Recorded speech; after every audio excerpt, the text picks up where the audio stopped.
Hello everyone, welcome back to our YouTube channel.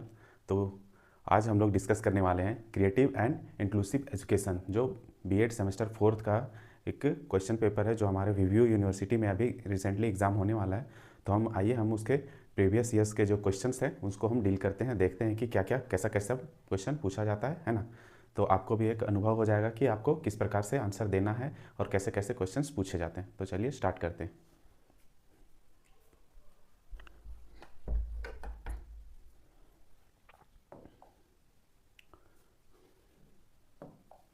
तो देखिए, ये है क्रिएटिव एंड इंक्लूसिव स्कूल, है ना। तो ये पेपर जो है 1.5 घंटे का होता है ना। ये 22-24 का प्रीवियस ईयर का क्वेश्चन है ना। तो इसमें मेनली 3 सेक्शन होते हैं। ग्रुप ए में ऑब्जेक्टिव 5 ऑब्जेक्टिव्स होते हैं, 2-2 नंबर के, है ना। तो चलिए हम लोग स्टार्ट करते हैं। तो देखते हैं हमारा पहला क्वेश्चन क्या है ना। तो फर्स्ट क्वेश्चन पूछ रहा है कि निम्नलिखित में से सही विकल्प का चयन करें, है ना। इसमें से सही विकल्प क्या है ना। तो क्या हो जाएगा, विशेष आवश्यकता वाले बच्चों की शिक्षा के लिए प्रावधान किया जा सकता है। क्या प्रावधान किया जा सकता है? स्पेशल स्कूल, जी नहीं, ये तो नहीं होगा, है ना। उसके बाद एकीकृत शिक्षा द्वारा, है ना, ये भी नहीं होगा, है ना। इंक्लूसिव एजुकेशन, हाँ ये बिल्कुल होगा, और नन ऑफ दिस तो होगा नहीं, है ना। थर्ड ऑप्शन हमारा बिल्कुल सही आंसर होगा, है ना, क्योंकि समावेशी में ही हम लोग स्पेशल बच्चे और जनरल बच्चों को एक साथ मिलाकर हम पढ़ाते हैं, है ना। चलिए उसके बाद है नेक्स्ट क्वेश्चन है, समावेशी शिक्षा से तात्पर्य क्या है ना। समावेशी शिक्षा से क्या तात्पर्य है? वही कि दोनों जो जनरल बच्चे और स्पेशल बच्चे होते हैं उनको एक साथ समावेश करके पढ़ाना है, समावेशी शिक्षा कहलाता है ना। तो क्या होगा इसका? सभी बच्चों का बिना किसी भेदभाव के नियमित विद्यालय में स्वागत करना, है ना। तो ऑप्शन नंबर यही हमारा सही लग रहा है ना। आइए देख लेते हैं आगे का ऑप्शन। तो शिक्षा की एक विशेष पद्धति जो सभी बच्चों को सीखने में मदद करती है, ये नहीं होगा। कठोर प्रवेश, ये तो बिल्कुल नहीं होगा, और ये भी नहीं होगा। ऑप्शन नंबर फर्स्ट जो हमारा करेक्ट था, है ना। उसके बाद नेक्स्ट है, समावेशी कक्षा की एक विशेषता है। तो इसकी क्या विशेषता है? तो इसका कक्षा में विविधता की गुंजाइश है ना। उसके बाद है अक्षम बच्चों का विशेष ध्यान, है ना। धीमी गति से सीखने वाले बच्चों के लिए विशेषज्ञों को उपलब्ध कराना, हाँ ये हो सकता है ना। लेकिन सबसे ज़्यादा अप्रोप्रिएट ये है ना, ऑप्शन नंबर ए, है ना। बाकी ये भी हो सकते हैं लेकिन सबसे ज़्यादा करेक्ट ये है ना। तो चलिए आगे देखते हैं। नेक्स्ट क्वेश्चन है हमारा, किन बच्चों से NIVH संबंधित है? ये क्या है NIVH? तो किससे संबंधित है? तो ये विजुअल इम्पायर्ड से संबंधित है ना, दृष्टि बाधिता से, है ना। नेक्स्ट क्वेश्चन है कि भारतीय पुनर्वास परिषद अधिनियम की स्थापना कब हुई थी? तो भारतीय पुनर्वास परिषद अधिनियम की स्थापना जो है ये 1992 में हुई थी, है ना। चलिए अब नेक्स्ट क्वेश्चन देखते हैं। अब आ जाते हैं हम लोग ग्रुप बी में, है ना। ग्रुप बी में जो है शॉर्ट आंसर लिखना होता है ना, 2 क्वेश्चन का, है ना। ये 5-5 नंबर का होता है ना। यहाँ पे इसमें हमेशा ध्यान रखना है कि कभी कभी यहाँ पे 3 भी दिया हुआ रहता है, तो इसको आप लोग ज़रूर पढ़ लीजिएगा, है ना। काफ़ी कन्फ्यूजन होता है। तो चलिए आगे देखते हैं कि हमारा क्वेश्चन क्या है। सेकंड क्वेश्चन है हमारा, समावेशी विद्यालय की क्या आवश्यकता है ना। तो इसकी क्या आवश्यकता है, चलिए हम लोग देखते हैं इसका आंसर। तो देखिए यहाँ पे दिया हुआ है समावेशी विद्यालय की क्या आवश्यकता है ना। तो समावेशी विद्यालय इंक्लूसिव एजुकेशन की आवश्यकता इसलिए है ताकि सभी बच्चों को, चाहे वे किसी भी शारीरिक, मानसिक, सामाजिक, आर्थिक पृष्ठभूमि से आते हों, एक समान शिक्षा का अवसर मिल सके। यह विशेष रूप से उन बच्चों के लिए महत्वपूर्ण है जिन्हें विशेष आवश्यकता होती है, जैसे कि दिव्यांग बच्चे, सामाजिक रूप से वंचित बच्चे आदि, है ना। समावेशी विद्यालय की आवश्यकता के प्रमुख कारण, है ना। तो समावेशी विद्यालय की आवश्यकता के प्रमुख कारण क्या क्या है ना। तो फर्स्ट है समानता का अवसर, है ना। बस यह सभी बच्चों को बिना किसी भेदभाव के समान शैक्षणिक अवसर प्रदान करता है ना। तो समानता का अधिकार में समानता का अवसर दिया जाएगा, तो उन्हें हर चीज़ में समान दृष्टिकोण से देखा जाएगा, है ना। नेक्स्ट है सामाजिक समावेशन, है ना। इससे बच्चों में एक दूसरे के प्रति सहयोग, सहिष्णुता और सम्मान की भावना विकसित होती है। तो ये एक दूसरे के साथ कोलैबोरेट करके, सहयोग करके आगे बढ़ते हैं, है ना, सामाजिक समावेशन में, है ना। भेदभाव में कमी, है ना। समावेशी शिक्षा से समाज में विकलांगता या अन्य विभिन्नताओं के प्रति भेदभाव कम होता है ना।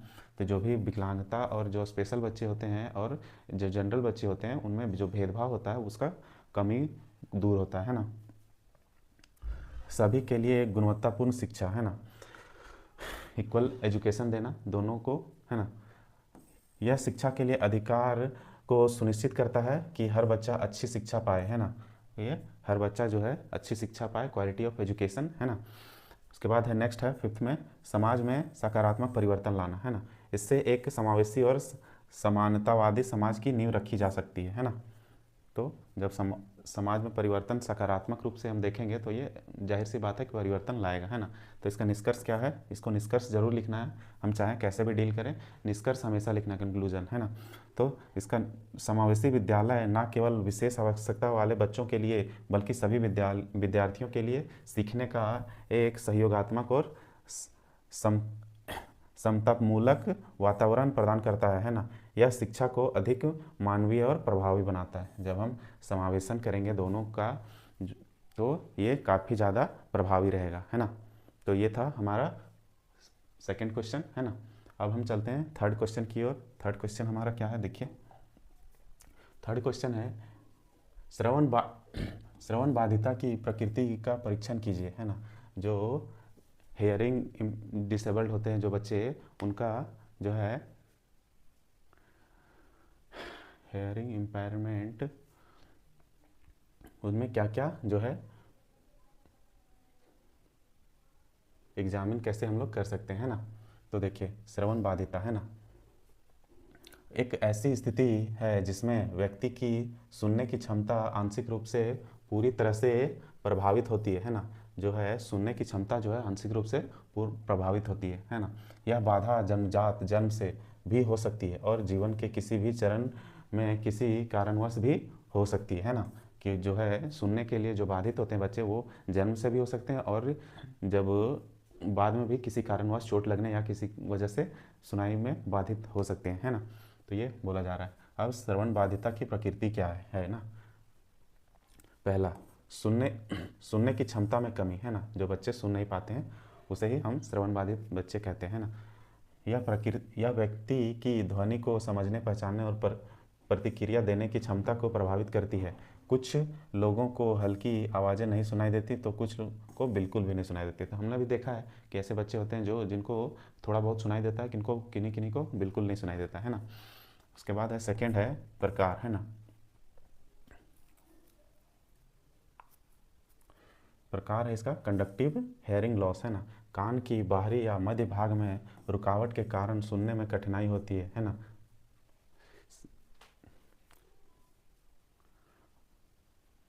तो ये जो है कान की बाहरी और मध्य भाग में रुकावट जो है ना, मध्य भाग में रुकावट का कारण होती है ना, उसे हम क्या कहते हैं, कंडक्टिव हेयरिंग लॉस, है ना। उसके बाद सेकेंड में है सेंसोरियल हेयरिंग लॉस, है ना। तो इसमें क्या होता है कि कान के भीतरी भाग या श्रवण तंत्रिका में समस्या के कारण होती है ना। और नेक्स्ट है मिक्स्ड हेयरिंग लॉस, है ना।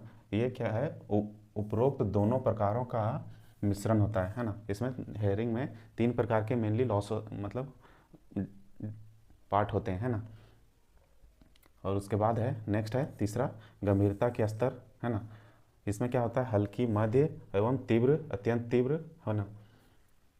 ये इसके गंभीरता के कारण होते हैं, है ना। किसी किसी में हल्का, किसी किसी को हल्का सुनाई देता है ना, किसी को थोड़ा सा मतलब कि ज़्यादा, किसी को बिल्कुल नहीं, है ना। नेक्स्ट है बोलचाल और भाषा पर प्रभाव, है ना। इसके बोलचाल और भाषा पर प्रभाव क्या पड़ेगा, है ना। श्रवण बाधिता वाले बच्चों को भाषा और बोलने की कठिनाई होती है ना। जो सुनने में नहीं सुन पाते हैं उन्हें बोलने में काफ़ी ज़्यादा कठिनाई होती है। इन्हें संप्रेषण में सहयोग की आवश्यकता होती है, जैसे सांकेतिक भाषा, होठ पढ़ना आदि, है ना। तो वैसे होते हैं जिनको श्रवण में बाधिता होती है, वे सांकेतिक भाषा का प्रयोग करते हैं, है ना। और क्या करते हैं, ये अपने लिप्स से जो अनुभव करते हैं कि वो क्या बोलना चाह रहा है उसके अनुमान से लगा करके बोलते हैं, है ना। नेक्स्ट है शैक्षणिक प्रभाव, है ना, इसका शैक्षणिक प्रभाव क्या पड़ता है? कक्षा में शिक्षा की बात ना सुन पाने के कारण पढ़ाई पर नकारात्मक असर पड़ सकता है। इन्हें विशेष शिक्षण विधियों की आवश्यकता होती है। जाहिर सी बात है, जो सुन नहीं पाएंगे उन्हें तो विशेष शिक्षा की आवश्यकता होगी, है ना। उसके बाद इसका कंक्लूजन क्या है? श्रवण बाधिता केवल एक शारीरिक समस्या नहीं है, बल्कि यह व्यक्ति के संप्रेषण, सामाजिक संपर्क और शिक्षा पर भी गहरा प्रभाव डालती है ना। तो जब बच्चे सुन नहीं पाते हैं, वो सामाजिक रूप से किसी बात को समझ नहीं पाते हैं ना, इसका समाज में गहरा असर होता है। समय पर निदान सहायक उपकरणों जैसे श्रवण यंत्र, आजकल देखते होंगे कि सबका जो सुनने में बाधिता होती है वो एक हेडफोन टाइप से लगाते हैं कान में, ताकि उन्हें बेहतर सुनाई दे, है ना। विशेष शिक्षण विधियों और सहयोगी वातावरण से श्रवण बाधित बच्चों की क्षमताओं को पूर्ण रूप से विकसित किया जा सके, है ना। तो इन सारी चीज़ों से जो है, जैसे वो एयरबड टाइप से होता है, उसको लगा करके उसका दूर किया जा सकता है। विशेष शिक्षा पद्धति को अपना करके इनको जो है कमी को दूर किया जा सकता है ना। तो ये था हमारा श्रवण बाधिता की प्रकृति का परीक्षण कैसे किया जाता है ना। तो अब नेक्स्ट क्वेश्चन है हमारा। नेक्स्ट क्वेश्चन है, विशेष शिक्षा की आवश्यकता वाले विद्यार्थियों के लिए सहायक उपकरणों के उपयोग पर चर्चा करें, है ना। जो विशेष शिक्षा की आवश्यकता होती है जिन बच्चों को, उनके सहायक उपकरणों की हम कैसे चर्चा करेंगे, आइए हम देखते हैं, है ना। तो इसका आंसर क्या है? सहायक उपकरण, है ना। असिस्टिव डिवाइसेस जो है वे उपकरण, तकनीक या संसाधन होते हैं जो विशेष आवश्यकता वाले बच्चों को सीखने, संवाद करने और शैक्षणिक गतिविधियों में भाग लेने में मदद करते हैं। ये उपकरण बच्चों की व्यक्तिगत क्षमताओं को ध्यान में रखते हुए उन्हें शैक्षणिक रूप से सक्षम बनाने में सहायता होती है ना। तो जो डिवाइसेस होती हैं, है ना, वो जैसे जो अंधा होता है उन्हें मतलब दिखता नहीं है, वो ब्रेल लिपि का यूज़ करते हैं और महसूस करके वो पढ़ते हैं, है ना। और जो जो मतलब कि सुन नहीं पाते हैं, वो उनका जो ईयरबड लगा होता है उससे उनका कमी को दूर किया जा सकता है। जो चल नहीं पाते हैं उन्हें व्हील चेयर लगा करके उन्हें उनका कमी को जो है दूर किया जा सकता है ना। उसके बाद है विशेष आवश्यकता वाले विद्यार्थियों के लिए सहायक उपकरणों का उपयोग, है ना। तो कैसे इसका उपयोग किया जाता है ना। पहला है श्रवण बाधित बच्चों के लिए हियरिंग एड, है ना। हियरिंग एड्स लगा करके, है ना, सुनने में मदद करते हैं। एफएम सिस्टम शिक्षण की आवाज़ को सीधी छात्र के हियरिंग एड तक पहुंचाते हैं। लिपि रीडिंग तकनीक व साइन लैंग्वेज संवाद में मदद करते हैं, है ना। तो उनका जो है डायरेक्ट उनके कानों में सुनाई दे वो वर्ड में, है ना। तो वैसी फैसिलिटी को जो है अरेंज करना, है ना, ताकि वो अच्छे से सुन सके और स्पष्ट रूप से समझ सके, है ना। उसके बाद है नेक्स्ट है दृष्टि बाधित बच्चों के लिए, है ना।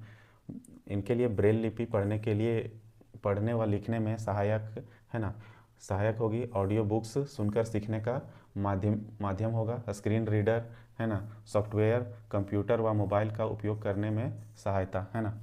तो इनका जो है जो ऑडियो बुक्स होते हैं वो सुन करके ये जो है समझ सकते हैं, है ना। उसके बाद स्क्रीन रीडर, सॉफ्टवेयर वगैरह जैसे होते हैं, टेक्नोलॉजी का यूज करके उनको बेहतर तरीके से समझाया जा सकता है ना। तो ये दृष्टिबाधित बच्चों के लिए, है ना। उसके बाद है तीसरा है शारीरिक रूप से अशक्त बच्चों के लिए, है ना। तो बताया अभी हमने कि व्हील चेयर के लिए वॉकर चलने का ये होता है ना। गतिशीलता के लिए स्पेशल कीबोर्ड व माउस, कंप्यूटर के उपयोग में सहायक स्पीच टू टेक्स्ट सॉफ्टवेयर बोलकर टाइपिंग के लिए, है ना। तो ये उसके जो भी हेल्पफुल होंगे मेनली उनको यूज़ करके उनका जो है उनकी सुविधाओं को ध्यान में रखा जाए, है ना। बेसिकली इसका यही कहना है ना। नेक्स्ट है सीखने में कठिनाई वाले बच्चों के लिए, है ना, ऑडियो विजुअल लर्निंग टूल्स, यानी कि डिस्प्ले लगा करके उन्हें पढ़ाया जा सकता है ना। ध्यान आकर्षित करते हैं और बेहतर समझ में मदद करते हैं। पिक्चर्स, कार्ड्स व फ्लैक्स कार्ड्स याददाश्त व समझ बढ़ाने में सहायक होते हैं ना। तो आजकल आ गया है कि डिजिटल बोर्ड वगैरह लगा करके उन्हें विजुअलाइज किया जाए, ताकि बच्चों के माइंड में जो है चीज़ें याद रह सके, है ना। नेक्स्ट है इसका निष्कर्ष क्या है, कंक्लूजन क्या है ना। कंक्लूजन है सहायक उपकरण ना केवल विशेष आवश्यकता वाले छात्रों को सीखने में सक्षम बनाते हैं, बल्कि उन्हें आत्मनिर्भर आत्मविश्वासी भी बनाते हैं, है ना। तो जो सहायक उपकरण होते हैं वो आत्मनिर्भर ही नहीं बल्कि उनका कॉन्फिडेंस भी बूस्ट करते हैं, ताकि वे आसानी से समझ जाते हैं उससे, है ना। समावेशी शिक्षा को प्रभावी बनाने में इन उपकरणों की भूमिका अत्यंत महत्वपूर्ण है। इनके माध्यम से हम सभी बच्चों को समान शिक्षा का अधिकार सुनिश्चित कर सकते हैं, है ना। तो इन उपकरणों के द्वारा हम जो जो नहीं सीख समझ पाते हैं उन्हें भी हम बेहतर ढंग से समझा सकते हैं और उनका कॉन्फिडेंस बढ़ा सकते हैं, है ना। तो ये था हमारा फोर्थ क्वेश्चन, है ना। ये शॉर्ट क्वेश्चन में था, तो है ना, तो इसमें से कोई दो को लिखना है ना। तो अब है नेक्स्ट हमारा फिफ्थ क्वेश्चन है, तो आइए हम लोग फिफ्थ क्वेश्चन को देखते हैं कि क्या है ना। फिफ्थ क्वेश्चन है कि समावेशी शिक्षा में सहयोगात्मक शिक्षण की भूमिका का वर्णन करें, है ना। तो ये क्या है, सहयोगात्मक शिक्षण, कोलैबोरेटिव टीचिंग, है ना। वह शिक्षण पद्धति जिसमें दो या अधिक शिक्षक मिलकर एक ही कक्षा में पढ़ाने का कार्य करते हैं, है ना, उसे सहयोगात्मक शिक्षण, कोलैबोरेटिव टीचिंग कहते हैं ना। यह पद्धति विशेष रूप से समावेशी शिक्षा, इंक्लूसिव एजुकेशन में अत्यंत प्रभावशाली होती है ना। ये जो है कोलैबोरेटिव टीचिंग जो है अत्यंत प्रभावशाली होती है, जहाँ विभिन्न क्षमताओं वाले छात्र एक साथ पढ़ते हैं, है ना। तो नेक्स्ट है समावेशी शिक्षा में सहयोगात्मक शिक्षण की भूमिका क्या होती है ना। जो कोलैबोरेटिव टीचिंग की जो भूमिका होती है वो क्या होती है वो हम देखेंगे इसमें, है ना। फर्स्ट पॉइंट है कि व्यक्तिगत ध्यान, है ना, इंडिविजुअलाइज्ड अटेंशन, है ना। सहयोगात्मक शिक्षण से शिक्षकों को छात्रों पर व्यक्तिगत ध्यान देने में सुविधा होती है ना। जो जब कोलैबोरेटिव टीचिंग होती है तो बच्चे ज़्यादा मतलब टीचर्स जो है सेपरेटली ध्यान दे पाते हैं सभी बच्चों को, है ना। सुविधा होती है जिससे विशेष आवश्यकता वाले बच्चों की मदद हो पाती है ना। जो नहीं सीख पाते, जो नहीं समझ पाते हैं, उनको बेहतर रूप से जा करके इंडिविजुअली समझाया जा सकता है ना। उससे उसको काफ़ी हेल्प होगा, है ना। नेक्स्ट है सेकेंड पॉइंट, शिक्षा, विविध शिक्षण विधियाँ, है ना। तो और क्या क्या मेथड्स हो सकते हैं ना। तो दो या दो से अधिक शिक्षक विभिन्न पद्धतियों का उपयोग करके विशेष बच्चों को अधिक रोचक व प्रभावी बनाते हैं, है ना, जिससे हर प्रकार के छात्र लाभान्वित होते हैं। उनको और अट्रैक्टिव बनाने के लिए और भी टीचर्स को ऐड किया जा सकता है, जैसे कुछ ग्राउंड में ले जा करके उन्हें कुछ वैसे मतलब कि सिखाना कि खेल खेल में जैसे कुछ गेम वगैरह, कुछ एक्टिविटी वगैरह के थ्रू उन्हें सिखाना, है ना, वैसा हो सकता है ना। नेक्स्ट है थर्ड पॉइंट है सकारात्मक कक्षा का वातावरण, है ना, पॉजिटिव क्लासरूम एनवायरनमेंट, है ना। सहकारी वातावरण में छात्रों में सहयोग, सम्मान और समानता की भावना विकसित होती है ना। तो जब बच्चे ऐसे इन्वायरमेंट में जाते हैं तो वो सहयोग, एक दूसरे को सहयोग करने लगते हैं और एक पॉजिटिव वे में आगे बढ़ने लगते हैं ना। तो ये था हमारा थर्ड पॉइंट। और फोर्थ पॉइंट है शिक्षकों की विशेषज्ञता का लाभ, है ना। तो इसका क्या लाभ होगा, है ना, यूटिलाइजेशन ऑफ टीचर्स एक्सपर्टीज़, है ना। एक शिक्षक विषय विशेषज्ञ हो सकता है ना। एक शिक्षक जो है विषय विशेषज्ञ हो सकता है, जबकि दूसरा समावेशी शिक्षा का, है ना, दूसरा समावेशी शिक्षा का दोनों ही विशेषज्ञता से बच्चों को सर्वश्रेष्ठ शिक्षा मिलती है ना। तो जब दोनों का कोलैबोरेशन होगा तो बच्चों को ज़्यादा इसका फ़ायदा मिलेगा, है ना। तो ये बोल रहा है ना। नेक्स्ट है समस्या समाधान में सहायक, है ना, हेल्पफुल इन प्रॉब्लम सॉल्विंग, है ना। तो उसका जो प्रॉब्लम सॉल्विंग का जो कैपेसिटी है वो बढ़ जाएगा, क्योंकि एक टीचर कुछ ही बच्चों को हैंडल कर पाएंगे, जब दो टीचर आएंगे तो और भी बच्चों का प्रॉब्लम सॉल्व हो जाएगा, है ना। तो विशेष आवश्यकता वाले बच्चों की चुनौतियों का समाधान टीम वर्क और अधिक प्रभावी ढंग से किया जा सकता है ना। तो जब टीम वर्क होगा तो और भी अधिक प्रभावी रूप से उनका सॉल्यूशन हो पाएगा उनकी समस्याओं का, है ना। कंक्लूजन है इसका, समावेशी शिक्षा का उद्देश्य सभी प्रकार के छात्रों को समान अवसर प्रदान करना है ना।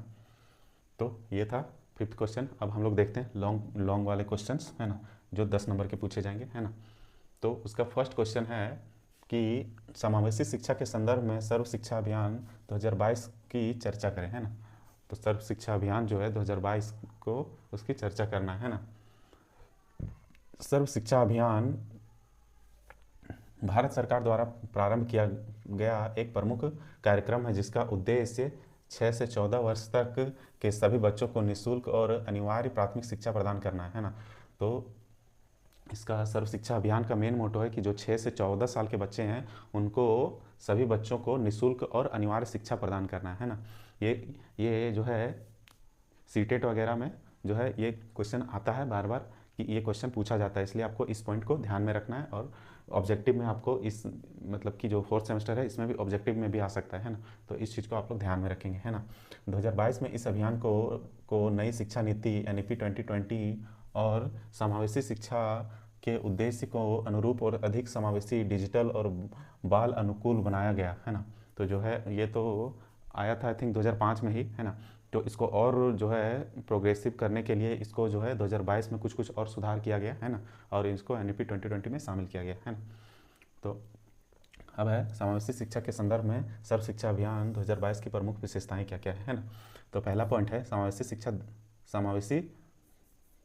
समावेशी दृष्टिकोण, है ना, इंक्लूसिव अप्रोच, है ना।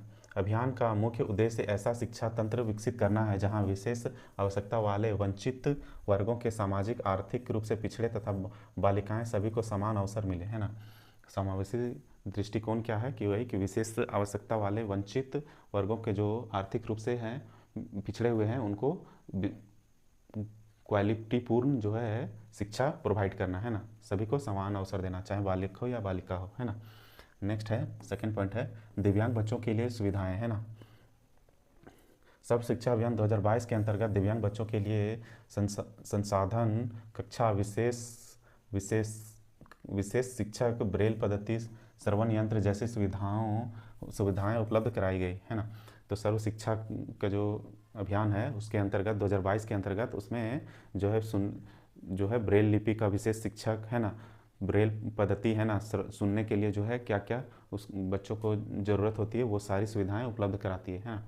नेक्स्ट है समुदाय आधारित सर्वेक्षण और पहचान, है ना। विशेष आवश्यकता वाले बच्चों की पहचान के लिए घर घर सर्वेक्षण और आकलन की व्यवस्था की गई, है ना। इससे जो है घर घर में जो आकलन किया गया कि कितने हैंडीकैप्ड बच्चे हैं किसी भी घर में या किसी गांव समाज में, है ना। नेक्स्ट है शिक्षकों का प्रशिक्षण, है ना। समावेशी शिक्षा के संदर्भ में शिक्षकों को विशेष प्रशिक्षण दिया गया ताकि विभिन्न क्षमताओं के बच्चों को प्रभावी ढंग से पढ़ा सकें, है ना। और जो है इसके अंतर्गत टीचर्स को भी ट्रेनिंग दिया गया ताकि वो बच्चों को जो है बेहतर ट्रीट कर पाएँ और क्वालिटी ऑफ एजुकेशन दे पाएँ, है ना। नेक्स्ट है समेकित शिक्षा, है ना, इसके साथ एकीकरण, है ना। 2018 के बाद सर्व शिक्षा अभियान को समग्र शिक्षा अभियान में समाहित किया गया जो प्री प्राइमरी से लेकर कक्षा 12 तक शिक्षा को कवर करता है और सभी स्तरों पर समावेशी शिक्षा को बढ़ावा देता है ना। तो सर्व शिक्षा अभियान को जो है समग्र शिक्षा अभियान में समाहित किया गया जो प्री प्राइमरी से लेकर कक्षा 12 तक जो है कवर करता है ना। उसके बाद है 6 पॉइंट है डिजिटल शिक्षा और ई सामग्री, है ना। सर्व शिक्षा अभियान 2022 के अंतर्गत विशेष आवश्यकता वाले बच्चों के लिए डिजिटल लर्निंग टूल्स, ई कंटेंट भी विकसित किए गए, है ना। तो जो जाहिर सी बात है आजकल जो है डिजिटलाइजेशन का जो है दौर आया हुआ है तो सभी बच्चों को जो है इन सारी चीज़ों का भी उन्हें ज्ञान होना चाहिए कि डिजिटल कंटेंट हो, डिजिटल बोर्ड से पढ़ाई हो, है ना, टीचर्स स्मार्ट हो, उनको बताने को में कंफर्टेबल हो, है ना। ऐसा नहीं कि टीचर ही जो है बता नहीं पा रहे हैं ना, तो उन्हें भी डिजिटली थोड़ा जो है कन्वर्ट किया जा रहा है ना। तो इसका निष्कर्ष क्या है, सर्व शिक्षा अभियान 2022 ने समावेशी शिक्षा को और अधिक मजबूती दी है जिससे शिक्षा अब केवल सुलभ ही नहीं बल्कि सर्व समावेशी भी बन रही है। यह अभियान शिक्षा के लोकतांत्रिकरण की दिशा में एक सशक्त पहल है जहां हर बच्चा चाहे उसकी कोई भी सामाजिक, आर्थिक या शारीरिक स्थिति हो शिक्षित होने का अधिकार पा सकते हैं, है ना। चाहे किसी भी कंडीशन में हो, चाहे सुनने से बाधित हो या देखने से हो या चलने से हो या किसी तरह से हो, तो उनको हर तरह से शिक्षा प्रोवाइड की जा सके, है ना। तो इसका ये मोटो था क्या सर्व शिक्षा अभियान का, है ना, 2022 का। नेक्स्ट क्वेश्चन है अधिगम क्षमता को परिभाषित करें, है ना, और अधिगम अक्षमता की समस्याओं एवं समाधानों पर परीक्षण कीजिए, है ना। तो क्या है अधिगम अक्षमता की परिभाषा, है ना। क्या है अधिगम अक्षमता, लर्निंग डिसेबिलिटी एक तंत्रिका विकास संबंधित विकार है जिसमें बच्चे को पढ़ने, लिखने, गणित करने, सुनने या बोलने में कठिनाई होती है, जबकि उसकी सामान्य बुद्धि सामान्य होती है। यह समस्या मानसिक मंदता नहीं होती, बल्कि मस्तिष्क की जानकारी को संसाधित करने की प्रक्रिया में समस्या होती है ना। तो ये जो है अधिगम अक्षमता जो है, जो जिसमें बच्चों को पढ़ने के लिए पढ़ने लिखने, गणित करने, सुनने या बोलने में कठिनाई होती है ना, इसे हम अधिगम अक्षमता कहते हैं, है ना। उदाहरण के लिए यहाँ एग्जाम्पल दिया हुआ है, डिसलेक्सिया, पढ़ने में कठिनाई, है ना। ये जो है ये पॉइंट्स जो है आते हैं ऑब्जेक्टिव्स में, आपका सीटेट्स वगैरह सीटेट्स में, और इसमें भी इवन आपको पूछ सकता है कि डिसलेक्सिया क्या है, ये किस डिजीज़ का नाम है ना। तो ये पढ़ने में कठिनाई होती है, उसे डिसलेक्सिया कहते हैं। डिस्ग्राफिया, है ना, लिखने में कठिनाई होती है, डिस्ग्राफिया कहते हैं ना। डिसकैलकुलिया, है ना, गणित और कौशल में कठिनाई होती है, जो गणित में जो मतलब मैथ्स में जो कमज़ोर होते हैं उसे डिसकैलकुलेसिया कहते हैं ना। उसके बाद अधिगम अक्षमता की समस्याएं, है ना, इसकी प्रॉब्लम्स क्या हैं लर्निंग डिसेबिलिटीज़ की, है ना। पहला है शैक्षणिक कठिनाइयाँ, है ना। तो इसमें पढ़ाई लिखाई गणना आदि के बारे में असफलता जिससे बच्चे का आत्मविश्वास घटता है ना, तो उसे हम शैक्षणिक कठिनाइयाँ कहते हैं, है ना। दूसरा है सामाजिक समायोजन में कठिनाइयाँ, अन्य बच्चों के साथ तालमेल बैठाने में परेशानी होती है, जिससे बच्चा अलग थलग महसूस करता है ना। जाहिर सी बात है, अगर वो नहीं जानेगा तो बाकी बच्चों के साथ कॉम्पीट नहीं कर पाएगा, है ना। थर्ड है भावनात्मक समस्याएं, तनाव, हतोत्साह, आत्मसंदेह, व्यवहार में चिड़चिड़ापन जैसी समस्याएं उत्पन्न होती है ना। जो बच्चे मतलब नहीं सीख पाते हैं, जिन्हें कैलकुलेशन नहीं आता, लिखना नहीं आता, पढ़ना नहीं आता है, तो वो जाहिर सी बात है जो बच्चे जानते हैं उनके सामने ये काफ़ी हेजिटेट होंगे, है ना, और अपने आप को असहज महसूस करेंगे, है ना, तनाव महसूस करेंगे। उसके बाद है फोर्थ पॉइंट है माता पिता और शिक्षकों की अनभिज्ञता, है ना। सही समय पर पहचान ना होने से समस्या और गंभीर हो जाती है। तो ये जो है अब उसके बच्चे के माता पिता और टीचर्स को जो है इसको आइडेंटिफाई करना चाहिए, है ना, कि मेरे बच्चे में क्या कमी है, नहीं है ना, और उसको सुधार करना चाहिए, का प्रयास करना चाहिए, है ना। नेक्स्ट है स्कूल से बाहर कर दिए जाने का खतरा, है ना। तो उन्हें ऐसा डर होता है कि अगर हम नहीं सीखेंगे, नहीं समझेंगे, तो हमें स्कूल से बाहर भी कर दिया जा सकता है ना। लंबे समय तक प्रदर्शन खराब रहने पर बच्चा स्कूल छोड़ने के कगार पर पहुंच जाता है ना।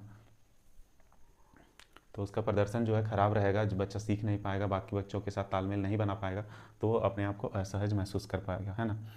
उसके बाद है अधिगम अक्षमता के समाधान, इसके क्या क्या सॉल्यूशंस हैं लर्निंग डिसेबिलिटीज़ के, है ना।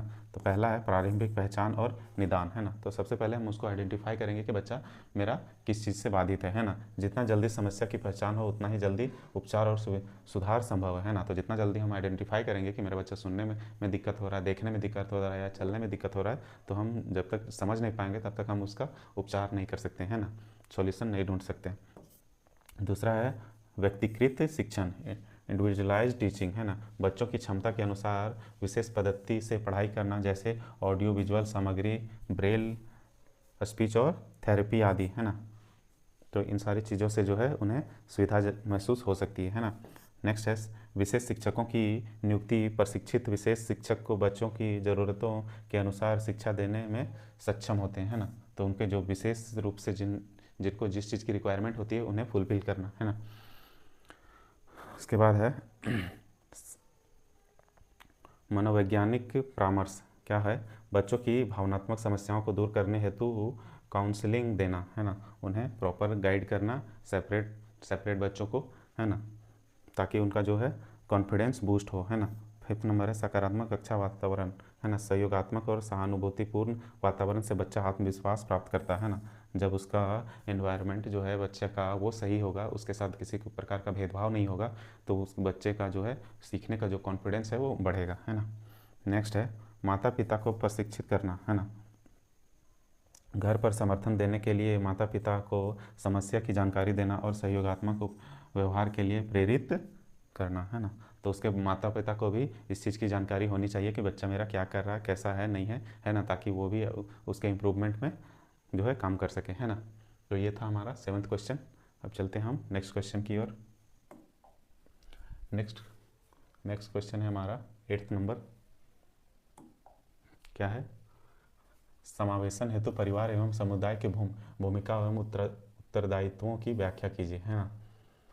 तो चलिए, समावेशी शिक्षा, है ना, इंक्लूसिव एजुकेशन। इसका का उद्देश्य विशेष आवश्यकता वाले बच्चों को सामान्य विद्यालयों में समान अवसर प्रदान करना। इसमें परिवार और समुदाय की महत्वपूर्ण भूमिकाएं होती है, क्योंकि वे बच्चे जिन जीवन का अभिन्न हिस्सा होते हैं, है ना। तो वैसे बच्चे जो विद्यालयों में, मतलब वैसे बच्चे जो फिजिकली हैंडीकैप्ड होते हैं, उन्हें नॉर्मल स्कूल्स में एजुकेशन देना, वो भी क्वालिटी ऑफ एजुकेशन देना, ये कहलाता है समावेशी शिक्षा कहलाता है ना। तो इसका पहला पॉइंट है कि परिवार की भूमिका और उत्तरदायित्व, उसके फैमिलीज़ के क्या क्या रिस्पॉन्सिबिलिटीज़ होती हैं, है ना। तो सकारात्मक वातावरण प्रदान करना, है ना। परिवार बच्चे को भावनात्मक सुरक्षा और सहयोग प्रदान करता है ना, जिसमें आत्मविश्वास विकसित होती है ना। तो जाहिर सी बात है कि बच्चा जो है सबसे पहले अपने घर में ही रहता है ना। जब घर में उसका कॉन्फिडेंस बूस्ट रहेगा तो आगे जा कर के स्कूल में भी वो कॉन्फिडेंस से रहेगा, है ना। शिक्षा में भागीदारी, अभिभावकों की विद्यालयी गतिविधियों में सक्रिय भाग लेना चाहिए, ताकि वे शिक्षक एवं प्रशासन के साथ समन्वय बना सकें। प्रेरणा और सहयोग विशेष आवश्यकता वाले बच्चों को पढ़ाई, खेल और सामाजिक गतिविधियों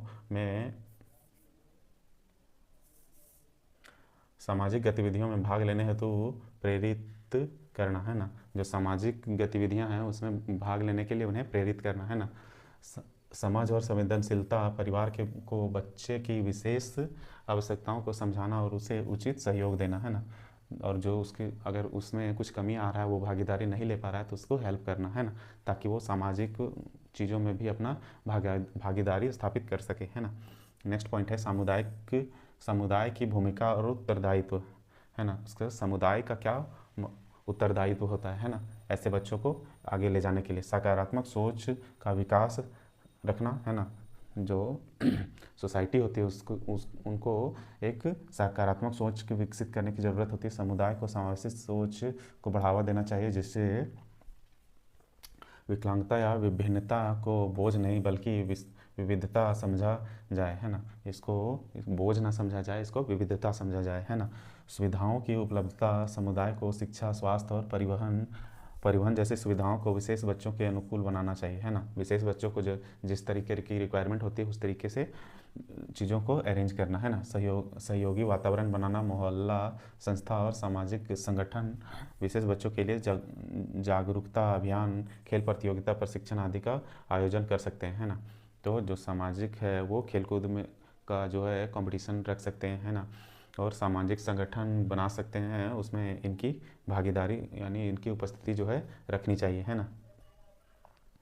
प्रशिक्षण आदि का आयोजन करना चाहिए। अवसर समानता, समुदाय को यह सुनिश्चित करना चाहिए कि हर बच्चे को बिना भेदभाव के शिक्षा और विकास के अवसर मिले, है ना, ताकि जो भी बच्चे हैं उनको सभी को समान अवसर मिले, है ना। निष्कर्ष इसका कंक्लूजन क्या रहेगा, है ना। समावेशी शिक्षा की सफलता के लिए केवल विद्यालय नहीं बल्कि परिवार और समुदाय की सक्रिय सहभागिता आवश्यक है ना। यदि सभी स्तरों पर सहयोग और जागरूकता हो तो समावेशन की दिशा में सार्थक प्रगति संभव है ना। तो जाहिर सी बात है, सबसे पहले बच्चा जो है अपने फैमिली में रहता है, अपने सोसाइटी में रहता है, तो फैमिली के बाद ही वो स्कूल में आता है, सोसाइटी के बाद ही, है ना। तो सबसे पहले उसके फैमिली में जो है सोच बदलना होगा, सोसाइटी में सोच बदल। तो ये था हमारा 8 नंबर क्वेश्चन, है ना। अब नेक्स्ट क्वेश्चन है, निम्नलिखित पर संक्षिप्त टिप्पणी लिखें, है ना। तो फर्स्ट है क्या, ऑर्थोपेडिक इम्पेयरमेंट, है ना, अस्थित विकलांगता। इसका क्या परिभाषा है, एक प्रकार की शारीरिक अक्षमता जिसमें व्यक्ति की हड्डियों, जोड़ों, स्नायु या गतिशीलता से जुड़ी संरचना में दोष होता है, जिससे उसका चलने फिरने, खड़े होने या शारीरिक गतिविधियों को करने में कठिनाई होती है ना। तो वैसे बच्चों को ऑर्थोपेडिक इम्पेयरमेंट कहते हैं ना। ये ऑर्थो से ही समझ जाना है कि ऑर्थोपेडिक यानी हड्डी, ऑर्थो डॉक्टर्स होते हैं ना, तो वो बेसिकली हड्डी के होते हैं ना। उदाहरण के लिए पोलियो, है ना, जिसको पोलियो हो जाता है वैसे बच्चे, सेरेब्रल पॉलिसी, है ना, जन्मजात स्थित दोष, है ना। उसके बाद है शैक्षिक प्रभाव, है ना, इसका क्या प्रभाव पड़ता है ना। बच्चों को कक्षा में बैठने, बोर्ड तक पहुंचने या खेल कूद में भाग लेने में कठिनाई होती है है ना। तो इनका जो है बैठने में, खड़ा होने में, खेलने कूदने में कठिनाई होती है, जिनका हड्डी जाहिर सी बात है कमज़ोर हो या फिर किसी तरह का प्रॉब्लम हो, है ना, इन्हें व्हील चेयर दिया जा सकता है ना,